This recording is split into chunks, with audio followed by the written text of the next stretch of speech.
सभी भक्तों को जय श्री राम। भगवान विष्णु ने जगत के कल्याण और कष्टों को दूर करने के लिए 10 अवतार लिए थे। उसमें से एक अवतार अभी आना बाकी है, जो है कल की अवतार। आज हम सबसे पहले मत्स्य अवतार के बारे में आपको बताएंगे और उसी की कथा सुनाएंगे। आज से हम नई श्रृंखला शुरू कर रहे हैं विष्णु के अवतार के बारे में। हर रोज़ हम एक श्रृंखला आपको सुनाएंगे, आप उसका आनंद लीजिए। ये कथा सतयुग की है। एक समय की बात है, राजा सत्यव्रत कृतमाला नदी में स्नान करने के लिए गए हुए थे। स्नान के बाद उन्होंने सूर्य देव को अर्घ्य दे के हाथ में जल उठाया तो उनके हाथ में एक छोटी सी मछली आ गई, जिसे उन्होंने दोबारा नदी में छोड़ दिया। लेकिन तभी मछली बोली कि हे राजन, इस जल में बड़े बड़े जीव रहते हैं जो छोटे छोटे जीवों को मारकर खा जाते हैं। कृपया मेरे प्राणों की रक्षा करें। तब सत्यव्रत को हृदय में दया आ गई और मछली के लिए दया भाव भी आ गया, जिस वजह से वह उसे अपने कमंडल में डालकर अपने साथ ले आए। अगली सुबह राजा की आंख खुली तो उन्होंने देखा कि मछली का स्वरूप इतना बड़ा हो चुका था कि कमंडल भी छोटा पड़ने लगा था। तब मछली बोली कि राजा, मेरे रहने के लिए कोई ऐसा स्थान दो कि जिसमें मैं आराम से रह पाऊँ।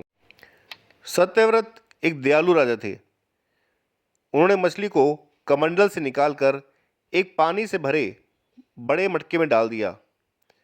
अब कुछ समय के बाद फिर मछली के लिए जगह छोटी पड़ने लगी और राजा उसके लिए नए नए स्थान की तलाश करने लगा।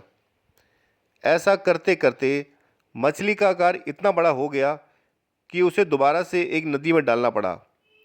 हालांकि उसके बाद भी वह नदी छोटी पड़ने लगी, जिस वजह से उसे मछली को दोबारा में समुद्र में डाल दिया गया।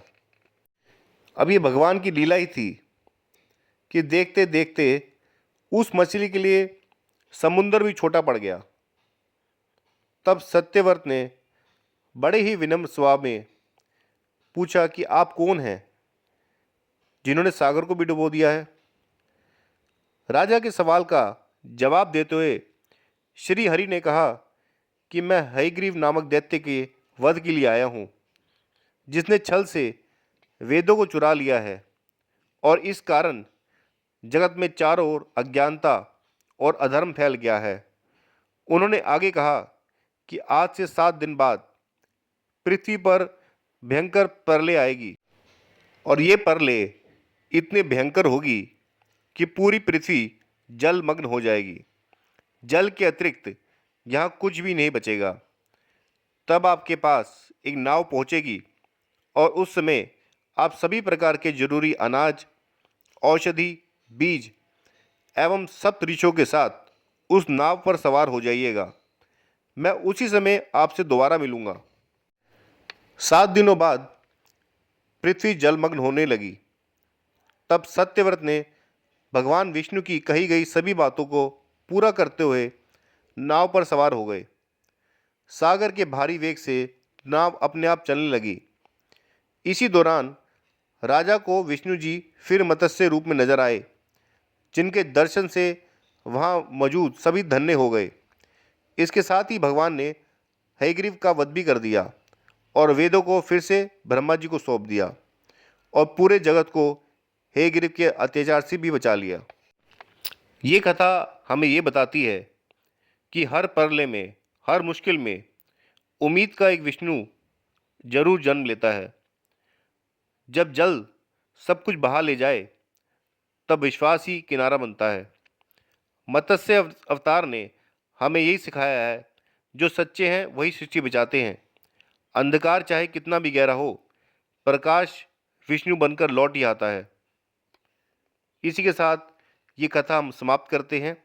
अगली कथा के लिए आप हमारे साथ बने रहें। अगर आप चैनल पर नए हैं तो प्लीज़ चैनल को सब्सक्राइब कीजिए, लाइक कीजिए, शेयर कीजिए, कमेंट कीजिए। आपके प्रयास से ही हम आगे नई नई कथा आपके पास लाते रहेंगे। यही हमारा प्रयास है। जय श्री राम।